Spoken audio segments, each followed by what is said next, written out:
Hey guys, how's it going? Kevin Cleary here with a knife video. Really, it's going to be an EDC video. I want to go over a few of the things that have been in my pocket on my person the most often over the last little while. And I figured we'd start out with something really, really cool. The Wee Guthrie is absolutely amazing. I've wanted a knife like this. I've wanted something from Jason Guthrie for many, many years. And so when I heard about this collaboration, I was pretty excited. I've had this for a few months now, and I get so much joy out of putting this in my pocket every single time. It's a great knife. The handle is comfortable. The fit and finish is beautiful. And the design is, yeah, this is a phenomenal folding knife. It's not perfect for every single thing. And so, I wouldn't call this a hard use knife so much. But for a really great high-end EDC, this is an absolute home run. And I'm really happy that we collaborated on this one. Let's grab another knife to get us going. This is an oldie but a goodie. This, of course, is the Crucarda Manix 2 XL. And this knife, probably, in all honesty, it's partially nostalgia, but one of the early good knives that I had was a Spyderco Manix 2 XL. It was back when the Para 2 was really, really difficult to get, and I wanted a good Spyderco, and I'd watched a bunch of reviews about different good Spydercos that I was interested in. This kind of started out as the consolation prize. I could get these. They were in stock at various places. That was in the S30V version. And so I had this and I carried it for a while. Ultimately, they came out with a sprint run that I wanted. So I had this idea that, and I do this sometimes, I sold the one I had thinking, oh, I'll just buy the sprint run, and then didn't end up buying the sprint run right away, and it turned out to be hard to get. Anyway, never did get it. Missed the knife for a long, long time and was able to put one back in the collection, and I love this knife. And every time I see it, every time I pick it up, I get that little bit of nostalgia from those days when I used to have this, and it was one of the earlier sort of really nice knives that I had. Okay, let's switch gears a little bit and grab a flashlight. This is the, obviously, Nitecore EDC 27. Absolutely great light. I've carried this quite a bit. As you can see, it's getting a little bit of wear, but it still works great. It has a ton of power in a really small form factor. So the reason I like this so much is because it carries really, really easily in pocket. Now, I will say it's the middle of summer, I guess, early July, so the days are still pretty long. I don't find myself needing it as much. In the winter is when I especially need a flashlight, but nonetheless, I still have this with me a good bit of the time. It's just easy to carry and provides a ton of capability. All right, now I want to touch on a book. If you haven't read anything by Thomas Sowell, Sowell is absolutely brilliant. This is a really, really great discussion of sort of how people approach the world and what influence that has on especially their approaches to political subjects primarily. So if you want to sort of wrestle with where you are politically and think through, where you fit in terms of the dichotomy that Sowell creates in this book, I think it's a really, really good, thoughtful way to kind of examine where you are politically, and if that's where you should be, and what ideas are better and worse in that whole discussion. Okay, next I'm going to grab a couple of different knives, because one of the things I've been doing, for better or for worse, is trying to get in a couple of runs, usually three or four runs in a week. I don't go very far. I run in the woods. I just find trail running a lot more enjoyable than just running down the road or on the sidewalk. Anyway, I always bring a knife with me, and it's usually, probably 99% of the time, it's one of these, unless there's some circumstance where I can't lay my hands on one or something. This is the CGRB Acacia. This is the Cold Steel Frenzy, and this is a Civivi Hyperpulse. These are all on the lightweight end of the spectrum. I think this is like 2.5 ounces. This might be 3 ounces, and this is around 3 ounces as well. And so, when you're running, you don't want something big and bulky. You want something sort of light and easy to deal with. And these are fantastic in that regard. The one warning I would give as a sort of word to the wise is I probably shouldn't take this knife running because it's in 3V. So, the sweat and humidity created by running is absolutely terrible for a knife. Nonetheless, I do bring this with me a fair bit, but I make sure that I sort of show it some love when I get back, make sure I wipe it down, clean it up, that kind of stuff. But I just find, yeah, this is any one of these three, you really don't even know you have it in the pocket. I know Jared over at Neves Knives commented about the placement of the stop pin, and it does contact the blade like way up here in the choil, which is definitely an oversight on Savivi's part. Now, having said that, I've only had to touch this up in terms of sharpening, and probably for its lifetime, that's all I'll ever do. Like, I rarely have to hog off a bunch of steel and really do a full-on sort of recreate a whole new edge. Certainly it happens, but for me, most of the knives, even if I have the knife for 5 or 6 years, that's probably only going to happen maybe 2-3 times if it's a knife that I use a ton. So that stop pin placement is not a huge concern for me. All right, let's get these guys out of the way. I do end up carrying all of those quite a bit. Of course, I've been doing the Recon 1 series, and because of that, I've had the Recon 1 in my pocket quite a bit. I mean, it's such a great knife, and there's so many things that it's useful for that I do end up carrying it with some frequency. Well, we're talking about stuff that I've been carrying and enjoying. Victorinox Inox is a classic dive watch, and if you don't have one, they are phenomenal. They are kind of heavy, right? It's literally just a giant hunk of steel on your wrist. That's why these are so indestructible. But I think they look really good. They wear really well. I definitely like larger watches. I don't have that large of a wrist, but this is a very satisfying watch to wear, and so it ends up on my wrist an awful lot. It's also pretty comfortable, even considering its obnoxiously large size and weight. Let's get back to knives and bring in another cool knife that's been around lately that, again, I'm really, really enjoying, maybe more than I thought I would. This is the Chavez 229 Blue Label. It's in LMAX. The finish on this by Riyadh is absolutely phenomenal.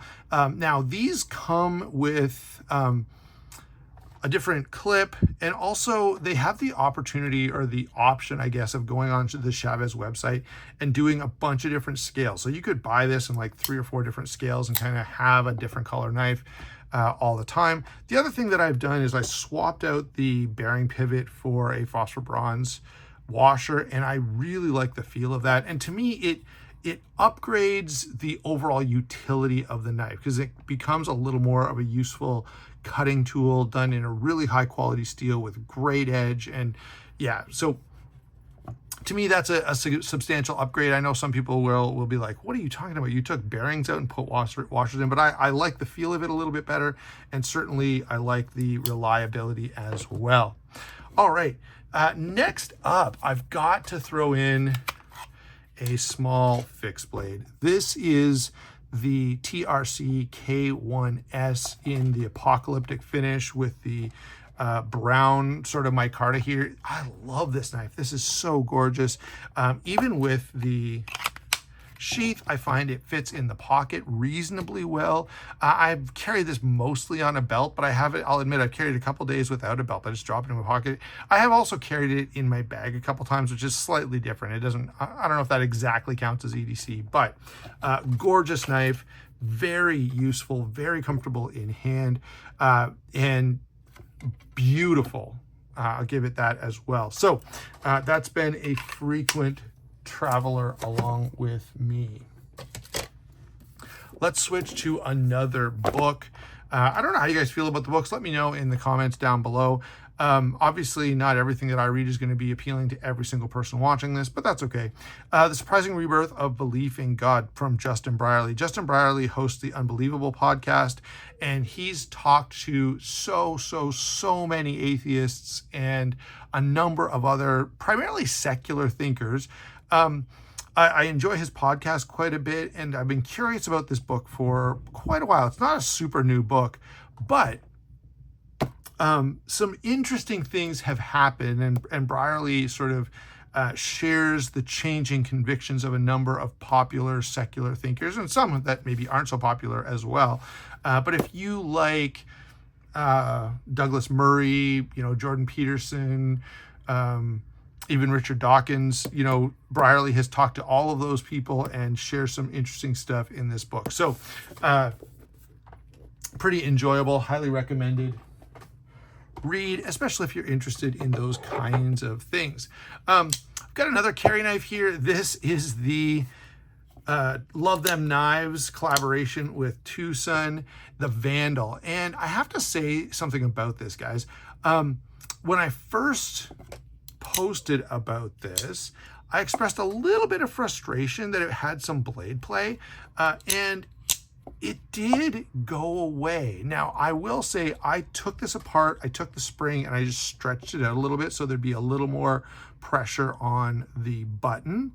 And the other thing I have to say is from time to time, a little bit of blade play will come back. Now, what I have not been able to do is get to where I can consistently Spidey flick this knife. They really needed to do a better job of cutting this fuller in a little bit so you could get a hold of it a little bit better, or softening the detent, or probably some combination of the two. But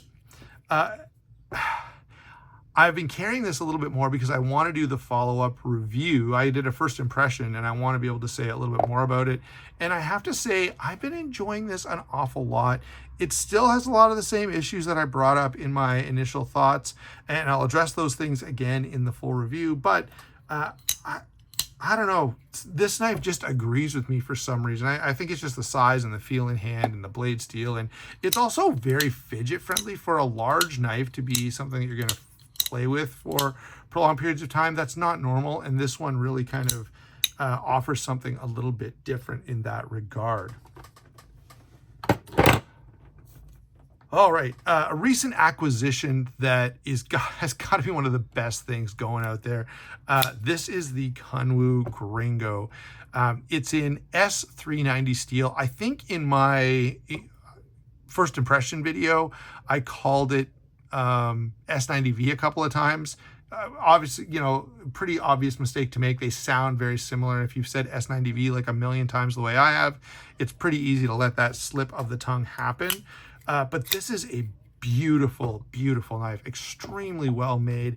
Everything about this is very, very enjoyable and very satisfying as a knife enthusiast. The finish is great. It feels really grippy. The Damascus pivot collar is great. And the steel has been very impressive to me up to this point. So there you go, just a quick relook at the Gringo. Another relook of a recent knife is the Scout 3.5 from Griffin Company. This is such a cool design, guys. From the first time I saw this, I love this design, and nothing has changed about that. Now, having had one, I will say when this first came to me, there was a little bit of I could feel the action a little bit more than I felt like I should. But this knife has definitely gotten better, and I did take it apart, clean it up, and oil it, and that has made a significant improvement. Super satisfying knife. It feels so good in hand. At least 3.5. I can't speak to the smaller ones because they're too small for me to be that interested in, but this knife is phenomenal. Now, I also have the Series X bolster lock, and I like it. I like the grind especially, but this one just connects with me in a different way. It's bigger, it's a little more hand-filling, very, very satisfying knife, and one of the nicest designs of recent years. I love the way this looks, and I love a lot of the things that Keith does. His design language is very, very appealing to me. All right. Another book that I've got on the go is God a Moral Monster by Paul Copan. This gets into some of the things that we read about in the Old Testament, where we go, you know, God is punishing different people and, you know, saying things that to modern sensibilities sound a little problematic. And so Paul Copan deals with a lot of those things. Now, I don't agree with every single thing he says in here. I don't want to make this into a big, long theology class, but I want to be very, very careful with the suggestion that God acquiesces to culture in any meaningful way, because that doesn't seem like the best answer. And there are a couple times where Copan doesn't quite say that, but he almost hints at it, and I get a little uncomfortable with that kind of thinking. All right. Of course, a knife that I've had around for years and years and years and will continue to have around for many, many, many more years is the Relook Torrent, one of the greatest folding knives of all time. I know not everyone agrees with me, and I feel like this knife does not get the credit it deserves. It is so well done.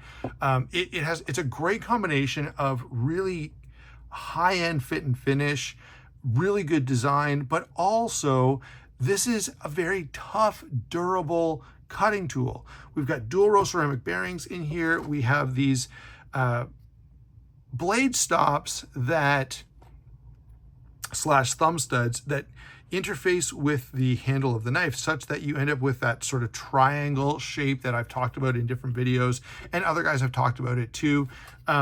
So yeah, to me, this is like a Hinderer XM18 with a little bit of extra class. And because I love this knife, I just, yeah, both of these are phenomenal. This one gets carried a lot as well. I'm a huge XM18 fan and will continue to be so. I do need to add an XM24 to the collection at some point. So, along with a few other things, like all of us, right? We've all got a list. And certainly the XM24 is on mine. But yeah, XM18, these two knives feel very similar to me. And I don't know what the case is about buying a Relook Torrent. They've been out for a while. I would suspect you should be able to get a pretty decent deal on one, but every once in a while stuff gets wildly popular and, you know, the price goes crazy. Whoops, okay, I'm messing with my tripod here. I was fortunate to have a friend let me borrow a 31 one so that I could do Is It Better Than an Inkosi video. I've kept it around a little bit because I kind of want to spend some time with this knife, and I do really, really like it. I like the micarta. I like the slicier blade and the more aggressive hollow grind on this. Both of these are great knives. I still prefer this one just a little over this one, but man, this is so satisfying and I've really been enjoying it. So it's been in my pocket quite a bit. I do want to talk about one last thing before we wrap up, and that is a little bit of a pen discussion. This is the WE TO2. Oh, and you know what else I have here that I haven't showed you guys? It was in the introduction. The Nightcore EDC 27. Favorite flashlight by far for EDC. There are a couple other flashlights that I have in my bag that are about the same power as this, but just bigger. But this is so good. It's a huge amount of power in a very, very confined space. And it's, you know, when you want to charge it up, you just pop this open and charge it. This is a great, great light. WE TO2, because of the square shape of this pen, I initially had some reservations. I've had this for years and years now, and it turns out that this is super duper comfortable, and a little bit of milling here makes it so grippy. So this has been sort of competing a little bit with the tactile turn bolt action pen to be in my pocket, and I've switched back and forth between the two of them, but I do like this a whole lot, and I find it holds up really well to the tactile turn, even though it's a little, at least it was quite a bit less expensive. And then these cheap Uniball pens. This is a fine tip. I really like the fine tip pens. In fact, I've got I can't remember what insert I have in here, but it's a very fine tip insert that works great. These are really fine, and they also slide really nicely across the paper. And those are that's that sweet spot that I really struggle to find with pens, because I want that really fine line, but normally the fine line comes with the tendency to sort of scrape over the paper because it's a very fine point. Neither of these do that. They're both very fine, and they are excellent. Last knife I want to throw in here because it's an all-time favorite and one that I have loved for a long time before owning one. This, of course, is the Stang Blade Works Boardwalk. And, you know, even the days I don't carry this knife, I come and pick it up and just sort of hold it and you know, kind of look at it, because it is such a gorgeous knife.